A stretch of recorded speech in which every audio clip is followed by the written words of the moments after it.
अब मैं वज्रवाहिनी परिवार के राष्ट्रीय अध्यक्ष श्री ML बंसल जी का आह्वान करूंगा कि वो कृपया मंच पर आकर अपने विचार। श्री बंसल जी।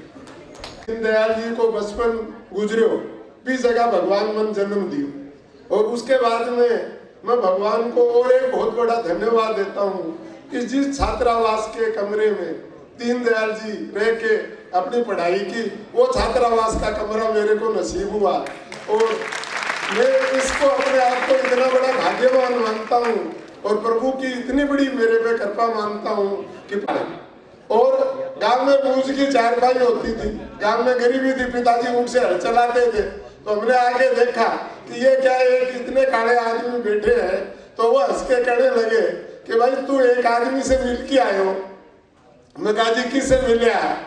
तो बोले देख तेरे याद है, तो मैं आपको एक हमारे वार्ड में लेके गए थे, SC वैसे नाम था, अजमेर में 65 की बात है, जब दीनदयाल जी आए हुए थे, तो उन्होंने पूछा भाई अब तू 11वीं कर ली साइंस में से? मैंने राजस्थान बोर्ड को टॉप किया था।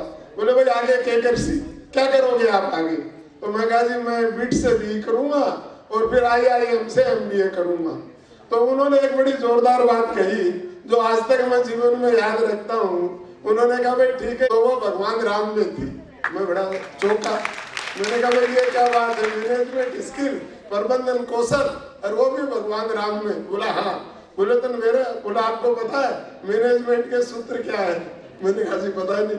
अब आपको शायद ये आप सोचते होंगे कि उन्होंने एकात्म मानववाद दिया, ये दिया वो दिया।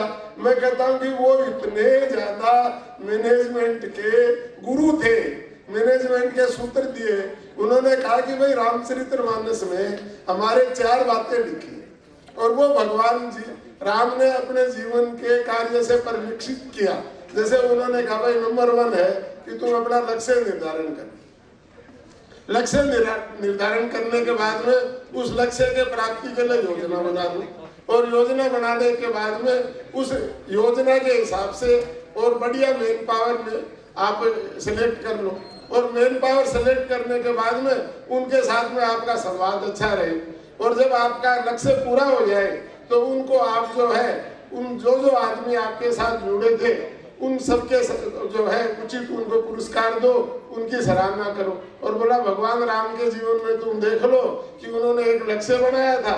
लक्ष्य ये था कि भाई मैं सदाचारी राजाओं को जो है वो स्थापित करूंगा, जो है आदर्श स्थापित करेंगे, जिसके लिए उन्होंने योजना बनाई कि भाई राक्षसों को मारूंगा और सदाचारी सदाचारी राजाओं को मैं स्थापना करूंगा।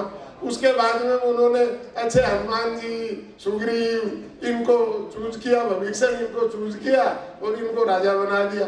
उसके बाद में उन्होंने सबके साथ संवाद प्रॉपर रखा, और लास्ट में भविष्य को जब वो जीत के आए तो ये कहा कि भाई ये जो अपने विजय प्राप्त की है ये इन बांदरों के कारण और इनके कारण की है, तो तू इनको रतन और ये देना।